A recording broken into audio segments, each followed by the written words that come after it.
जबलपुर की उत्तर मध्य विधानसभा क्षेत्र के विधायक अभिलाष पांडे ने विधानसभा के सत्रों और क्षेत्र में होने वाले विकास कार्यों को लेकर एक महत्वपूर्ण प्रेस वार्ता आयोजित की। उन्होंने बताया कि अब तक 9 सत्रों में 152 प्रश्न लगाए गए हैं, जिनमें मुख्य रूप से डिजिटल अरेस्ट, साइबर क्राइम और फ्री लीज होल्ड जैसे महत्वपूर्ण विषयों पर चर्चा की गई।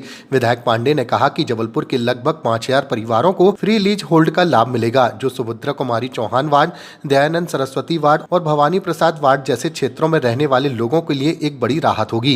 प्रेस वार्ता के दौरान विधायक ने बताया कि क्षेत्र के विकास के लिए सरकार ने कई बड़ी योजनाओं को मंजूरी दी है। विधायक ने मध्य प्रदेश सरकार के 4,38,317 करोड़ रुपए के बजट में जबलपुर को मिली सौगातों के लिए मुख्यमंत्री और पूरी सरकार का आभार व्यक्त किया है। आज जबलपुर उत्तर मध्य विधानसभा के अंदर हमने सदन के अंदर चलने वाली बात और जिस तरह से जो प्रश्न और जो बातें हम सदन के अंदर करते हैं, वो सारी बातों को लेकर जनता के बीच में आना चाहिए। अभी तक 9 सत्र हुए, जिसमें 152 हमने प्रश्न लगाए हैं। ध्यानाकर्षण लगाते हैं। अभी इस बार हमने ध्यानाकर्षण, इससे पहले डिजिटल अरेस्ट, साइबर क्राइम का लगाया, फ्री लीज होल्ड का भी हमने विषय उठाया। जबलपुर के 5000 से ज़्यादा परिवार सुभद्रा कुमारी चौहान वार्ड, दयानंद सरस्वती वार्ड और साथ में भवानी प्रसाद और अन्य वार्डों के अंदर जो फ्री लीज होल्ड है, उसका न सिर्फ जबलपुर बल्कि पूरे मध्य प्रदेश में लाभ होगा। हम फायर सेफ्टी एक्ट की बात कर रहे हैं। फायर सेफ्टी एक्ट कानून 3 महीने के अंदर आने वाला से शिक्षा, स्वास्थ्य, सुरक्षा, सेवा और संस्कार को लेकर ये विधानसभा काम करती है। हम हर तरह से, चाहे सड़क, पानी, बिजली, इन सब के डेवलपमेंट के लिए बात करते हैं। अभी हाल ही में हमको 17 करोड़ रुपए की राशि का नया एक हमारे मेहता पेट्रोल पंप से लेकर उखरी और साथ में उखरी से लेकर अपने अहिंसा चौक तक एक बड़ी रोड बनाने जा रहे हैं।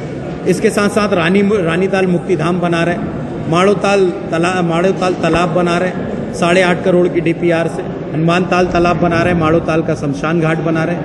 ये सारे विषय के साथ साथ हम फूड सेफ्टी एक्ट की भी बात कर रहे हैं। मध्य प्रदेश में नए फूड सेफ्टी ऑफिसर्स की भी भर्ती हुई है। साथ ही इस विकास के मॉडल पर उत्तर मध्य विधानसभा आगे बढ़ रही है। मैंने सदन के पटल पर संस्कृत के संरक्षण की भी बात की है और जबलपुर में जबलपुर महोत्सव की भी बात की है। मुझे विश्वास है कि आने वाले समय में जबलपुर संस्कारधानी में हम जबलपुर महोत्सव का ऑर्गेनाइज करेंगे और जिसका लाभ जबलपुर संस्कारधानी को मिलेगा।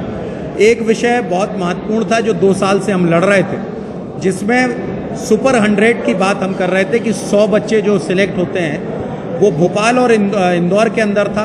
अब जबलपुर संभाग के अंदर भी, जबलपुर शहर में सुपर 100 की योजना लेकर सरकार आ रही है, जिसमें वो गरीब प्रतिभावान विद्यार्थी भी हो सकते हैं और सामान्य और सारे परिवारों के वर्ग के बच्चे हो सकते हैं। जो प्रतिभावान हैं, उन प्रतिभावानों को अवसर देने का काम किया जाएगा। इसके साथ साथ हम पंडित, पुजारी और जो लोग ऐसे मठ मंदिरों में काम करते हैं जो सारे समाजों के लिए पूजा करते हैं, किसी एक समाज वर्ग के पुजारी पंडित नहीं हो सकते, वो सभी समाजों के लिए काम करते हैं, उनका मानदेय बढ़ाया जाए। मैं धन्यवाद देना चाहता हूँ सरकार को, जो महाकाल लोक भी बना रही है, राजा राम लोक भी बना रही है और जाना पांव धार के अंदर जो महू के पास जाना पांव, जो परशुराम भगवान की जन्मस्थली है, वो भी बना रही है।